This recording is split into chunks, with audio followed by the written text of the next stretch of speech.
My name is Phil Clark. I'm an associate professor in the counseling department at Wake Forest University. I'm really excited to give this talk on wellness-based addictions counseling. It is, well, we're just going to go ahead and get into it. But Phil, is Sarah Bailey saying hi and bye? I'm sorry. oh, hey, Sarah, good to see you. It's good to see you too. I just wanted to say hi. Thanks for saying hi. Fellow Wake Forest alum representing. So wellness-based addictions counseling. Let's go ahead and get into it. Okay, so part of what I was going to say in the earlier slide was this is a topic that's been on my mind and something that I've incorporated pieces and parts of in my clinical work in the past over the years.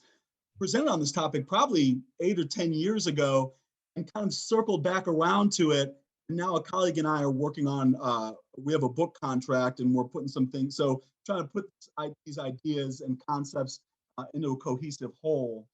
And so one of the things I wanted to start with, kind of one of the leaders in the addictions field, William White, has this great, interesting quote on what recovery means. And I want to get us thinking about, well, why wellness and why incorporate wellness in a really intentional and meaningful way into substance use treatment. So you'll see the quote there from William White. I'll go ahead and read it. Most recovered and recovering people define recovery in terms of the resolution of alcohol and other drug problems and the progress toward global health, which can include physical, cognitive, emotional, ontological, relational, educational, occupational, financial, and legal aspects.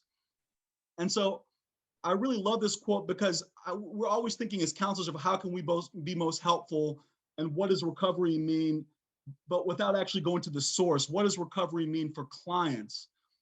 And in this research, and William White's a real kind of leader around the recovery movement and defining recovery, has found that folks who are actually in recovery, what their preferences include is a healthy dose of wellness and holistic wellness, not just physical, not just something else, but kind of many different domains.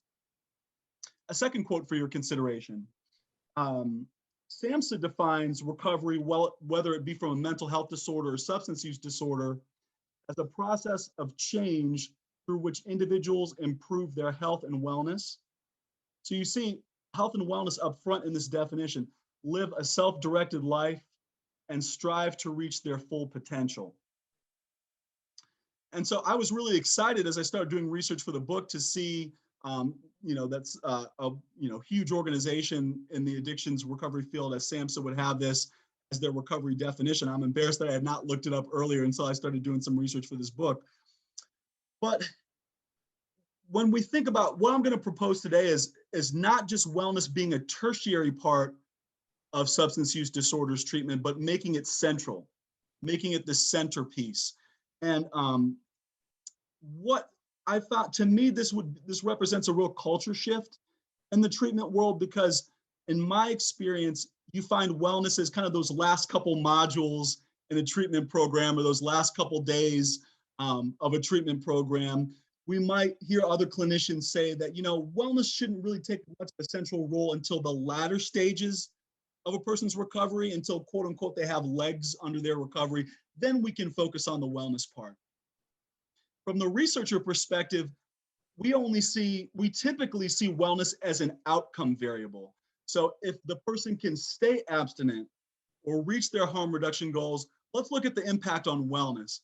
But we rarely look at wellness as the independent variable. What if wellness is actually one of the driving forces in folks,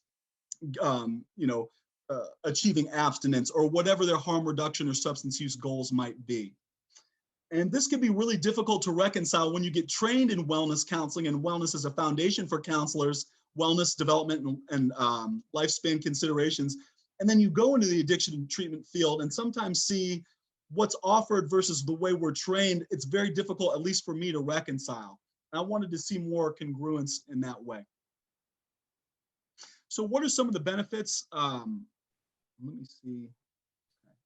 So some benefits of making or situating wellness as central to substance use treatment is, if you look at the research, it's very clear that multiple different domains of wellness can have a positive impact on recovery outcome. We know exercise can have a positive impact, mindfulness, brain health in terms of treating substance use issues with medications, meditation, and on, emotion regulation skills. Those are all different domains of wellness. But again, those tend to be looked at in a siloed way rather than an integrated way. And we know wellness in terms of counseling, we're talking about holistic wellness. So not just how does exercise individually help me, but what about these other pieces too? Or how does my physical, if I attend to that exercise piece, how does that beget some positive consequences across other domains of my life? And how can that facilitate my recovery? Those are the pieces that I see sometimes missing in the field. So that's one benefit. It takes advantage of, we do have some good data on different wellness domains. We just haven't put it all together. And I'm as guilty as anyone. Addressing ambivalence. Think about the clients you've worked with before. How often have you heard clients say, well, other people are concerned about my substance use. I have to be here, but that's not the main thing that's most important to me or that I think I need to work on. And sometimes we may think, oh, this client's resistant or he or she needs to, they can't see that their substance use is a problem. But sometimes what if it's us as counselors forgetting that, yeah, this is a whole person and the substance use is just a piece of that. And am I being neglectful and not honoring enough that this person says, well, I want to focus more on my relationship. I want to focus more on my faith. And then trying to find ways to link that into how does that connect with their substance use? I see a real possible benefit there. Wellness approach, and the wellness approach that I'm going to propose is very strengths-based. And we'll get into more of that as we go on. And if having a wellness-based substance use treatment approach, I think holds potential to reduce stigma. And so we know from surveys like the National Survey on Drug Use and Health that there's a large disparity between the people who could benefit or need substance use disorders treatment and the people who actually receive it. And there's a decent chance that part of that is due to stigma. Concern about how I might be perceived if I go to treatment. Is this going to affect my career? Is this going to affect my relationships? But if we center things more like recovery and treatment as part of a holistic wellness plan, then that could take the edge off some of the stigma that is a barrier for folks getting connected to treatment. Linked in with that is treatment retention. The longer folks stay in treatment, usually the better the outcome. And if we have treatment that really connects with people and is less stigmatizing, if we can increase the length that they'll stay in treatment, we can possibly improve treatment outcomes. I don't know, I'm having a little trouble with my Zoom, but whether either the folks in the room or if you want to go ahead and type in the chat, what other benefits could you see to making wellness, holistic wellness, more of a central part of substance use disorders or behavioral addictions treatment? I can just go to folks in the room if you'd like. Again, you don't have to share. And if folks, you want to type something in the chat, there may be no one out there virtually, I don't know. Yeah, I think that, if you think about how somebody perceives their own self-worth, especially, when they've had maybe a long history of addiction, when you look at it from a wellness perspective, you can highlight their strengths, highlight the things about them that maybe they've forgotten about that are, where they can sort of reimagine the value they have to society, and just kind of, just improve how they see themselves. But I think it's a really central part of treatment. I love that you use reimagine the value they have to themselves and to others. That's a really powerful reimagining. And so we've been steeped for quite some time in that deficits model, that medical model. And this in no way is saying we need to push that out, but more pull that in and integrate the two. But what wonderful possibilities. And to me, good counseling is about giving clients something they're not getting. And the gentleman just made a really good point of they may be steeped in some shame about bridges burned or different things and not recognizing those strengths. So what would it be like to flip the script and your client comes in and you gave them a strengths inventory alongside the audit or alongside the addiction severity index? And that's giving clients something they don't get, and allowing them to reimagine. I'm seeing a little bit in the chat. Let me see if I can, again, I'm having a little trouble with the Zoom. Y'all, I apologize. I don't want to, I'm worried I'll short circuit the whole technology. So I don't know if the folks in the room are able to see anything I could read what's in the chat for you if that helps. Wonderful. Yes, yes. Just a couple of comments. This aligns with some of the efforts in collegiate recovery programs, and this gives the counselor a foundation from their own professional identity and training. Yeah, so this is congruent with, we know this stuff. And so let's bring this more forward. And we do see inroads being made, collegiate recovery. We also see kind of in more the pop psych world, more, books coming out, and you'll hear people talk about, oh, I'm doing Sober October, I'm doing, so there's kind of like a wellness push. And, I'm not sure how I feel. I need to study more up on some of those things, but I think there's some good inroads. So I think this wave is coming. And if we can kind of take advantage of this movement, that I think is going to be really pushing forward. Thank you for reading that. And thank you for whoever shared that in the chat. Okay, so let's just start a working definition. Wellness and counseling, as spearheaded by Jane Myers and Tom Sweeney. I've just kind of abbreviated the definition there, but optimal living in mind, body, and spirit. And so this really aligns with what SAMHSA views and how we're hearing recovering folks say they view the value of recovery or what recovery means to them. I want you thinking, before I even present what I'm about to present, how would you situate wellness as more central in the recovering lives of your clients? So, because there's, I think, lots of different ways that this can go. So I'd be curious of what your own gears turning around this, how this would look. And I'm going to present kind of my version of how this would look. We have evidence behind some of the models of wellness and counseling, such as the indivisible self model. And I'm going to talk about, I've co-authored a book on just wellness counseling, and we kind of synthesized a lot of the models out there into kind of a 5-domain model. But what I'll talk about is, it doesn't as much matter the wellness model you use, as long as it has some evidence and it makes sense and meaning to the client. I just want to give us some foundations. And then if you're a counselor, one of these models regarding wellness that you got to know is the indivisible self, which is an evidence-based model based on, I think, at least over several thousand database. And they were able to kind of factor, analyze, and shrink things down to these different areas: social and physical, probably, or more obvious to the eye, social being friendship, love, relationships; physical self being related to exercise, nutrition; essential self being related to spirituality; gender identity. Do I feel affirmed in how I identify in terms of my gender, my race, ethnicity?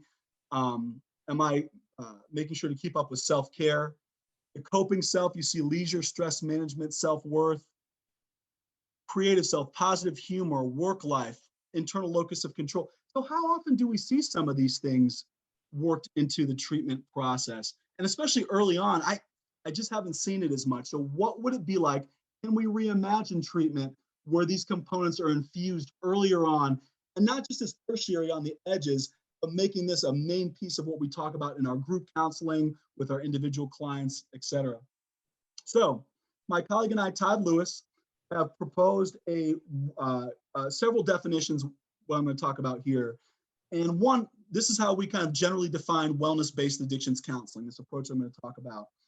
A longitudinal lifestyle approach that helps clients build a whole, fulfilling life and pursue their foundational personal growth and substance use aims. So even from that part, you see substance use just nestled in there, but it's all about kind of a holistic, getting your basic needs made, stretching and striving for growth, as you see some of the connections with other definitions, and how one's substance use aims fit within that. You'll also notice I'm not saying abstinence. We're not saying abstinence. We're saying whatever those person's substance use goals might be. And so in a way, this is a flexible approach that could be conducive to folks who want to pursue abstinence as well as those who want to pursue harm reduction. Another thing I want to highlight, this last sentence: wellness is an equally important goal as is equally important as the management of one's substance use. So the way we envision this is, when you sit down with your client, you're going to prize and prioritize whatever their wellness goals might be just as much as their substance use goals, and then look for ways that they may intertwine. Part of the idea here is that if we even just simply worked on wellness in the absence of focusing on relapse prevention and substance use specific stuff, we hypothesize that a person would still see improvements in their substance use goals. Okay, and I'll talk about that. I don't know if I clearly articulated it there, but But again, part of the idea is that if we simply even just work on the wellness alone. So if we have a client, if there's some ambivalence and they say, I want to work more on this, I'm willing to talk about my substance use, but I more want to work on my relationship with my partner. We can focus on that relational or social wellness, and they have to be in some way connected because this is the whole person. So in theory, if we just work on that and kind of side door the substance use concern, then we may see a more robust or more successful achievement towards the clients, whatever their substance use goals are. So in this wellness-based addiction counseling approach, we've kind of synthesized things into a 5-domain model. This was not factor analyzed. This is kind of a literature-based approach. We wanted to take the indivisible self model, Hetler's model, which is a really, if you're looking for different models of wellness, Google search the National Wellness Institute. Bill Hetler's model is, although it's an older model, is kind of still one of the most used ones today, including in fields like wellness coaching also. So we've kind of broken things down into the mind, body, spirit, as well as emotion, and we call the social domain connection. And speaking of intersectionality, which is part of the heartbeat of this conference, we hypothesize that aspects of development, so significant milestones in the person's life across their ages and stages of development intersect or cross-cut with these things. The person's culture, experiences of discrimination, feeling validated and affirmed in one's identity, cross-cut. The person's environment, whether historically as they grew up, as well as currently in terms of, are they in a positive recovery environment? What sort of systems do they exist in with their job, their neighborhood, financial lives, and all that sort of thing can fall into the environmental category. So, okay. A little more defining of terms. Oops, sorry there. How we look at addiction. Compulsive engagement with substances or behaviors caused by diminished domain-specific or overall wellness. So again, this is a flip on how things are typically looked at. We're saying that addictive use of a substance or behavior is more about coming from a place of a person being vulnerable due to lower wellness. And that could be lower wellness because of previous substance use. That could be lower wellness for whatever reason in terms of mind, body, spirit, emotion, and connection, or aspects of development, culture, and environment, how those cross-cut. So we're looking at this a little bit differently, that addiction is more about, or really about, folks being lower in areas of wellness and that precipitating a relapse or undesired substance use. So what is recovery? In our view, we define it as a non-compulsive relationship with a substance or behavior that results when the effects of attending to one's holistic wellness outweigh those of compulsive engagement in the behavior. But this comes back to my earlier point that what if we actually target wellness as a treatment goal? And if we do that, and that can include substance use, but substance use could be a little bit more tertiary. But if we build up that wellness, that's going to be a buffer or protective factor. And when the effects of that increased wellness outweigh kind of the effects of engaging in the behavior, that person's kind of on that recovery path. Moreover, recovery is the elimination or healthy integration of substance use into a wellness-focused life. So again, it's open to harm reduction. And the ultimate goal is a wellness-focused life. And it's up to the person to determine how that substance use fits into that wellness-focused life. I don't know, again, I wish we were in the room together, y'all. How many of y'all have heard of the covert antecedents model pioneered by Alan Marlatt some years ago? Again, this is a great wellness-related model that kind of disappeared. This is from 1985.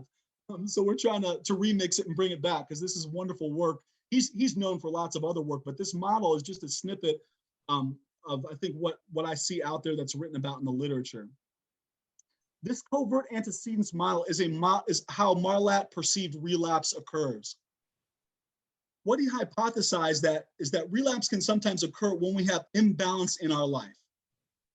When our what could be different domains of lower wellness, or we're just out of balance in some way with our wellness.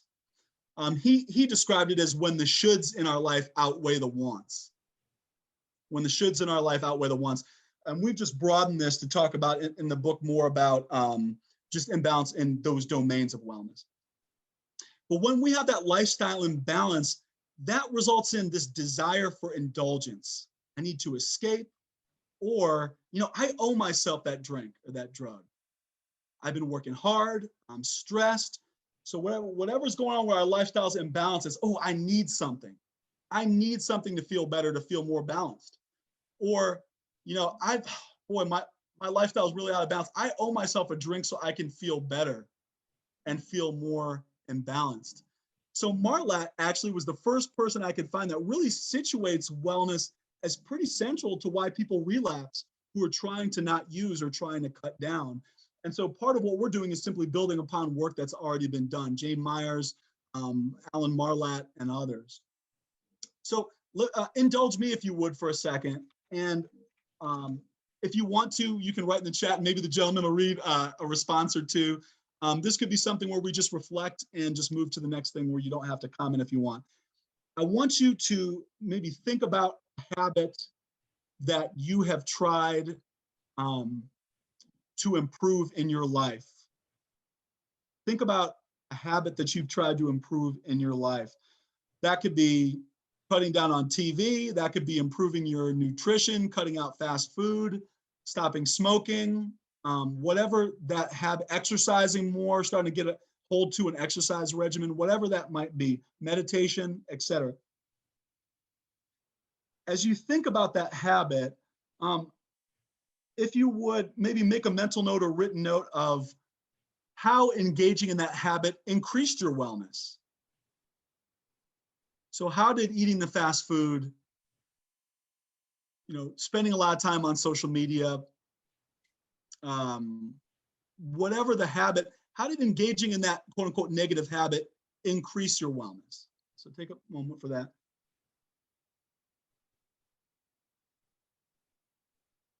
And what I may do is I'll go back to this 5-domain model. So think about these different domains as well.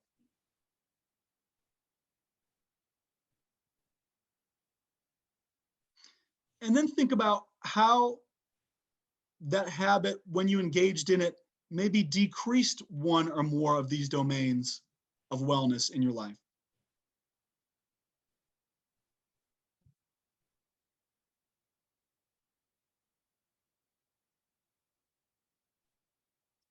Now I want you, if you're willing and able to think about a relapse you may have had with that habit. So that's going to assume that at some point you were maybe trying to make a behavior change related to this habit, and then you had some sort of what you would define as a setback or relapse. So try to remember, try to take yourself back to that time. Who were you with? Like the who, what, when, where. Try to kind of paint that picture in your mind of when that relapse occurred and the circumstances surrounding it.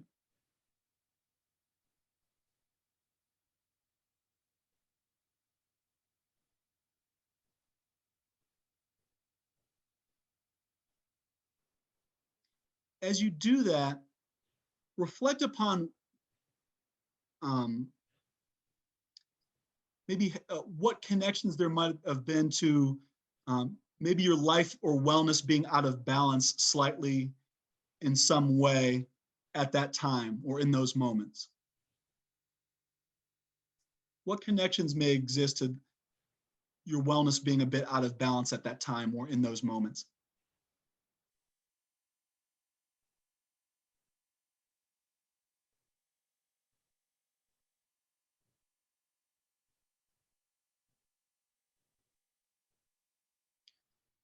Were there areas of lower wellness going on for you at that time? This doesn't mean it was low, but maybe lower than you would have liked at the time, or low for you.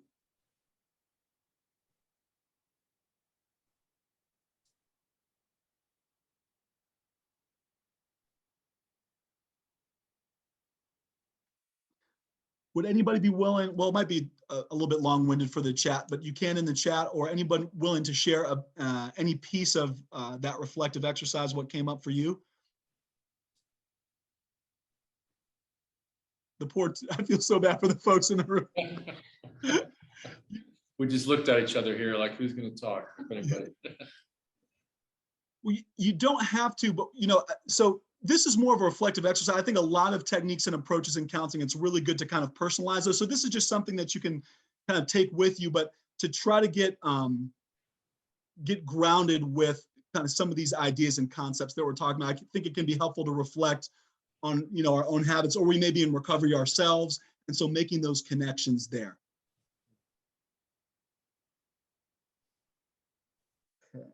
Oops, I've gone backwards. Okay, so what would assessment and treatment planning process look like? What does it look like when you sit down with the client and all of those things? So oops, the screen's going all over the place here. I'm sorry, y'all.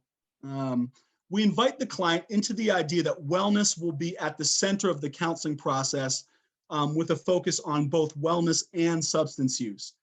That's going to flip the script for the client. They may be, and I in the past have given clients wellness inventories or done some informal stuff, and it's something that can be unexpected. So, I think in a good way. Oh, this is part of the this is because what you do and how you situate and orient the client to counseling really sets a tone for what's important because they're going to want to infer what you believe is important. They're going to want to make sense of what they think is important to this time spent with you. And so inviting them to, to talk about the idea of wellness will be a big part of what we talk about and send a really powerful concrete message as well as a meta message.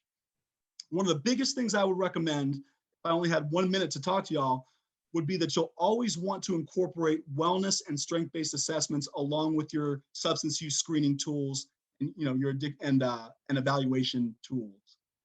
So again, as I talked about before, if I'm giving the audit or whatever it might be, the SASE, I'm always alongside it going to want to, whether it could be an informal wellness assessment or, something like a quality of life inventory. I'll talk a little bit about a few wellness assessments. And you want to use those assessments to explore the reciprocal nature of wellness and substance use. So one example, if you're using the audit alcohol use disorders identification test, for example, as a screening tool, and the person completes it and you look at it and you notice one of the things kind of that was higher on severity for the client was basically drinking until they blacked out. And you notice that they endorsed that they did this weekly. So how then could I incorporate a wellness assessment into that? Well, I kind of look through each assessment and make a star of what kind of the more severe symptoms or aspects that came up on the substance use screen or assessment is. And then I ask the client about, which domains of your wellness. So you'll also provide information on wellness model. I somehow have to skip that part in my rush here. But you'll talk about which domains of the wellness of their wellness have been most affected by this. So if the person's drinking to the point of blacking out weekly, which domains of wellness may have been most affected by this? And are there any areas where you feel out of balance or lower in wellness that may factor into or feed this frequency of blackout drinking? So that's one way. And again, this is more of the deficit part. We'll also get to the strengths aspect, but I think the wellness piece can actually give you some valuable information on how are these aspects of their symptomology along the addictions lines, the substance use lines, how is it impacting their wellness? Is it low wellness kind of feeding this? And how is that drinking or substance use impacting these different areas of wellness? So we're looking holistically. There's some great wellness assessments, the 5-factor wellness inventory, the con or consequence of the 5-factor. To me, that's the best one out there. I love it, but it's a little bit long and you usually have to pay for it. But I believe the perceived wellness survey is a little bit shorter and is in the public domain. I should have put the link there. If you just Google perceived wellness survey, the homepage will come up. It'll have a scoring rubric and all the items and that sort of thing. The World Health Organization has an excellent, and that should be free. The WHO QOL Quality of Life Brief. And that's pretty holistic. It looks at the physical domain, psychological, social, and environment. One of the other inventories in terms of you want to incorporate some strength-based stuff is incorporating one that you've probably heard, the post-traumatic growth inventory. And you might be thinking, well, how would that work? Well, post-traumatic growth inventories were asking about positive ways in some way or constructive ways that one has been affected from by a crisis. And addiction substance use concerns are certainly a crisis of sorts. Now, with the PTG, you'll want to think about the timing of this. If this is somebody who's clearly open to and sharing that they've been through some trauma and tough stuff related to their substance use, you might give it then. But if it's something that really doesn't fit, or the person's ambivalent about how they see their use, it might be something you'd wait longer into. But PTG questions include things like, well, let me give you the STEM. The STEM for these post-traumatic growth items is indicate the degree to which change occurred in your life as a result of the crisis, which you'd say your substance use or addiction, whatever the client would term it. So indicate the degree to which this change occurred in your life as a result of your substance use. And so some of the items are, I discovered that I'm stronger than I thought I was. I established a new path for my life. And so when you have a wellness mindset, you have a growth mindset. So it's also trying to mine what the person has learned from their path along substance use and recovery, how they've grown. And we often work with clients who've been through treatment multiple times. And so we want to really glean what they learned from those experiences and what they learned with what they went through that landed them in treatment again or made them decide to come to treatment again. Another great resource, there's some great positive psychology inventories. A lot of them, though, can take a little bit of time. So I gave a shorter one, which is doing something like strengths cards. And you can just simply ask the client about their top 3 to 5 strengths.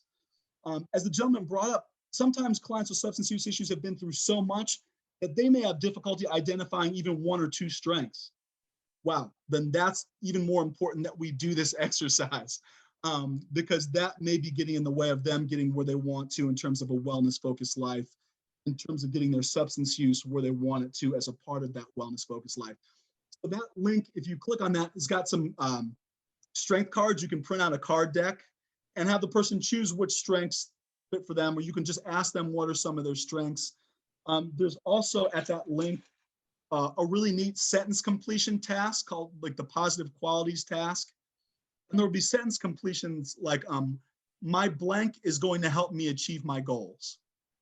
My blank is going to help me achieve my goals. How often do we ask clients, what is it within you that's going to help you have success in our program? And really mine those strengths. Another question from that positive qualities, blank is something I do that brings joy to others. Blank is something I do that brings joy to others. So incorporate some wellness assessments into your work. I should have put this bullet point in a little bit earlier order, but you'll want to obviously provide information on your wellness model. It's like I went through that 5-domain model, but you'll want to take a lot more time than I did. I just know that y'all know wellness already, or at least a good bit of it, and so I didn't want to bore you with all that. As I said before, discuss the reciprocal relationship between wellness and substance use. So talk to them about, for clients that I work with, we know that their substance use can impact their wellness in different ways. We also know that if their wellness is out of balance, that can negatively affect things. Or if their wellness is more balanced, that can strengthen their recovery and their wellness-focused goals in different ways. So just providing that little bit of psychoeducation can be helpful. So one of the quickest ways, if you're saying, I can't afford the wellness inventories, I don't have the time to do some of these longer ones, you can simply do an informal thing where you ask the client to rank their wellness in whatever wellness model. You can use whatever wellness model that you would want. Rank, 1 to 10 scale or 1 to 5 scale, what their level of wellness is or what their level of satisfaction is with each domain of wellness. Then you can review, each wellness domain one by one and explore both the costs and the benefits of substance use on each domain. We don't want to deny that wellness use has, or that substance use has some wellness benefits, right? We don't want to deny it. So there's a little bit of motivational interviewing influence here for sure. But then we want to also explore the costs of their substance use on their wellness. And we want to look at that other side. Are there some areas where they're a little bit vulnerable or out of balance in terms of that wellness that's really feeding their uncontrolled use of the substance? So here's just an example. One thing you can do to make this visual is like a wellness pie, where you ask their client to draw their wellness to scale for how strong they feel it is or satisfied they are with that level of wellness, where bigger pieces of the pie represent stronger areas. Smaller pieces represent areas of lower wellness. And so this is how you can make this visual and then go through each domain. Tell me about these pieces of the pie, and you don't want to interpret. You want the client to go ahead and lead you and guide you here. You might say, I noticed the body is one of the biggest pieces. Tell me a little bit more about that. And they can share about that. And you can share, well, how, if at all, has your substance use affected your physical wellness?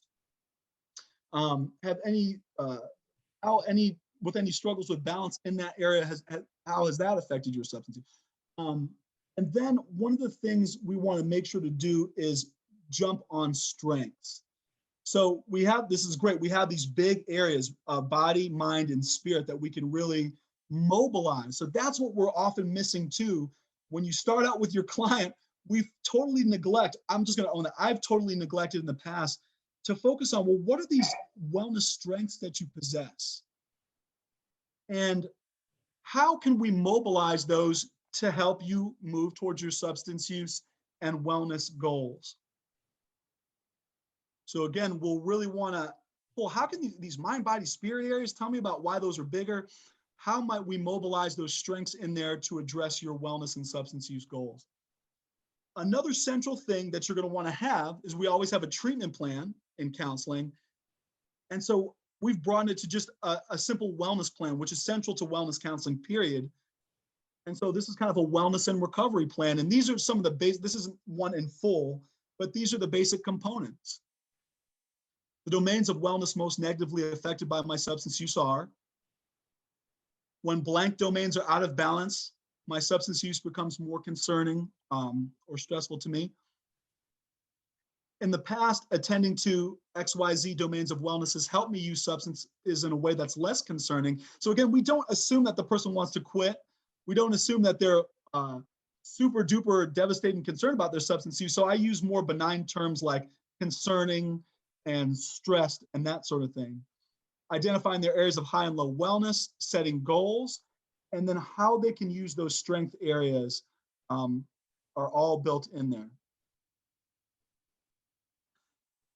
Because of time, I won't go all the way into these, but so we have that 5-domain model: mind, body, spirit, emotion, and connection, which is the social piece. And so what you generally do as the counselor throughout the process with WBAC, Wellness-Based Addictions Counseling, is, well, you'd focus on the wellness on the treatment plan, but say you're running groups. You might have a group on mental wellness, and you'd focus on both mental wellness generally, because we believe that's going to help their substance use recovery. But then you'll also look at that more specific to substance use.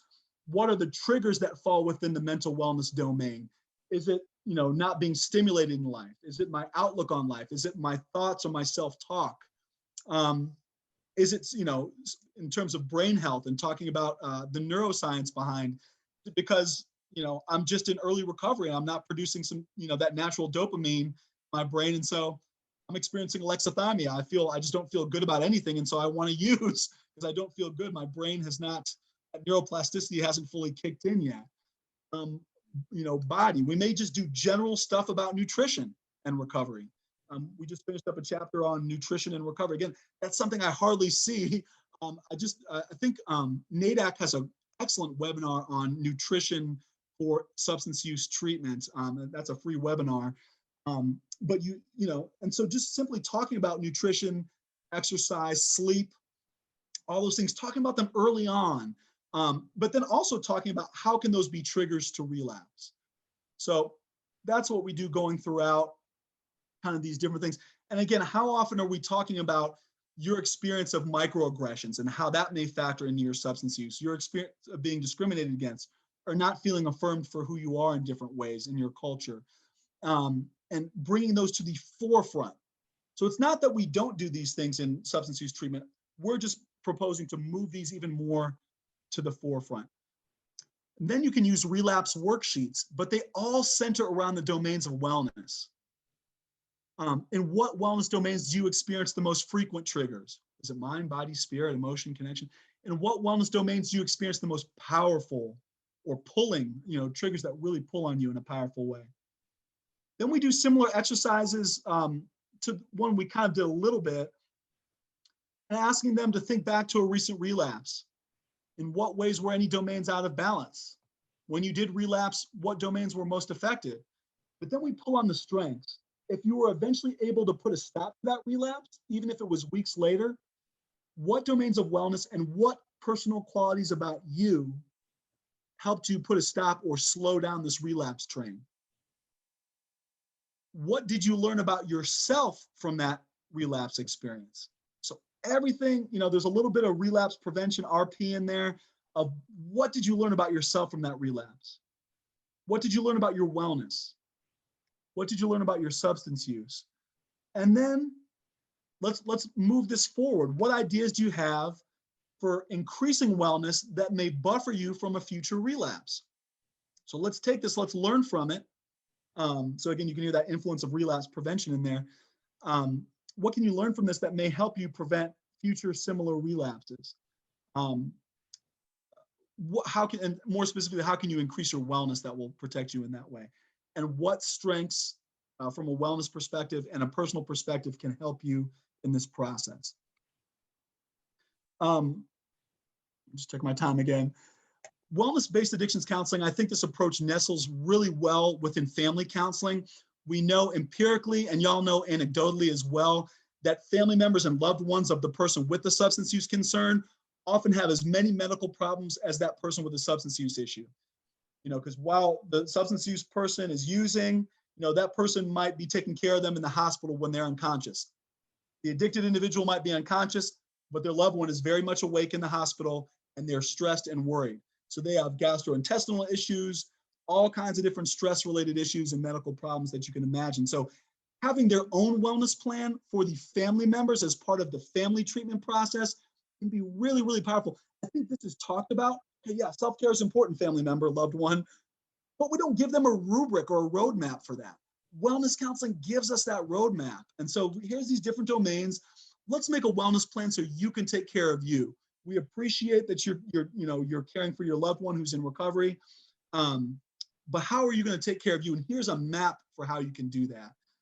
This also allows conversations to take place between the person with the substance use concern and their loved ones, where the family members can share, here's how my balance in life and different domains of my wellness were affected and are affected by your use. My trust in our relationship's been affected in terms of our connection. I don't have time to exercise because I'm constantly stressed. It might be environmental wellness. I've spent all my money. I've been giving you money and you just blow it on drugs or alcohol. And so that's really hurt the financial wellness, that environmental piece of our family. But it also allows the loved ones to, you would prompt the loved ones to say, what aspects of wellness strengths do you see in your loved one with the substance use concern? What strengths do you see in them? What wonderful personal qualities will bode well for their recovery and really help them do that? So you elicit the family members to give more evidence and ammo to the person in recovery for, here's where I see you doing great. Well, here's the strengths I see that you may not see. Then the client can share their wellness plan with their loved ones and then ask their loved ones, here's where I need your help. Here's my wellness plan. And then you prompt the client to say, I wonder if you can share with your family where you could really benefit from their support and what that might look like. So it can guide some really helpful family counseling conversations. I'll end with this. There is a wonderful wave of kind of wellness, lots of W's, wellness counseling coming down the pipe. What's interesting to me is a lot of this stuff has been out there, but I would encourage us to push it more to the forefront. I think one way is this approach that Todd Lewis and I are working on, wellness-based addictions counseling, but I would encourage you, maybe you like what I'm presenting, maybe you think, I can see this done in different ways. That's great. I would encourage you to think of different ways that you can incorporate wellness more at the forefront of your work with substance use clients and not just as a tertiary thing. So there's actually there's a 16-step program. There's 12-step programs we all know. But in 1992, so almost 30 years ago, Charlotte Castle developed the 16 steps. I only show a few here, but look at these. We affirm and enjoy our intelligence, strengths, and creativity, remembering not to hide these qualities from ourselves or others. Positive, right? This was done years ago. And this is her so there's 16-step programs out there. They're not as prevalent, easy to access as 12-step, but this is kind of her saying, let's look at another angle on this steps idea. We express love and gratitude to others and increasingly appreciate the wonder of life and blessings we have. We seek out situations, jobs, and people who affirm our intelligence, perception, self-worth, and avoid situations or people who are harmful. We take steps to heal our physical bodies, organize our lives, reduce stress, and have fun. How often do you hear that early on? And we hear that sometimes later on. But can you imagine talking about fun, session 1? And we seek to find our inward calling, develop the will and wisdom to follow it. We accept the ups and downs of life as natural events that can be used as lessons for growth. So there's this growth and solution focused mindset that we also have in this WBAC approach. So there are 16 step is a program developed by Charlotte Castle. These are just a few of them, but this stuff is out there. My hope is that it pushes more and more to the forefront. I'm guessing if you're in the audience, this is something that you've already been doing or are very interested in too. So I know I'm preaching to the choir. I think I'm at my time, y'all. I apologize for the speed. And again, if you're in virtually, thank you so much for taking the time. It's an odd time of day. It's the last time slot. I'm really grateful that you took the time to be here. Philip Clark at Wake Forest, if you have any questions or comments, we're working on this book. So if you have thoughts of, oh, this didn't make sense, or what about this piece, that would also help us as we develop this approach. So Philip Clark at Wake Forest. I think my email would come up if you Google search me, but take care, everybody. Be safe. And thank you.